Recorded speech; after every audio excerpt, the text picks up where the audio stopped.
It's the most explosive evidence so far in the hacking scandal that's rocked News Corporation's British business. Two senior executives implicating James Murdoch in a cover-up. Look, you have Tom Crone, a senior lawyer, you have Colin Myler, a former editor of a newspaper, saying one thing, and James Murdoch saying another. When Clive Goodman was jailed back in 2007, his bosses at the News of the World called him a rogue reporter. For 4 years, they maintained that this one man was responsible for all the phone hacking carried out on behalf of the paper.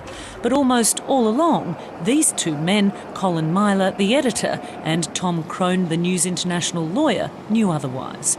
They'd been shown an email containing transcripts of 32 voicemail messages left and received by Gordon Taylor, the head of Britain's Professional Footballers Association.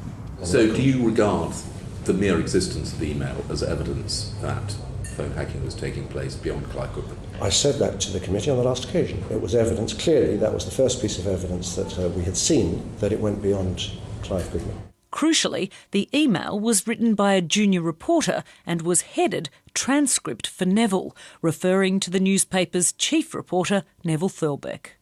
Given it was so significant then, clearly it must have featured pretty large in your conversation with James Murdoch.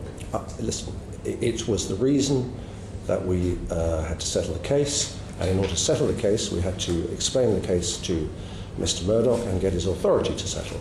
So certainly it would certainly have been discussed. James Murdoch signed a settlement cheque for more than $1 million, but he denies that the record payment back in 2008 was designed to stop that email from being made public.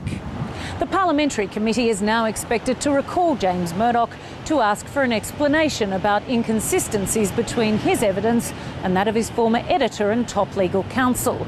The police might also want to know why an email that pointed to wider crimes within the newspaper group wasn't reported to them. Emma Alberici, ABC News, London.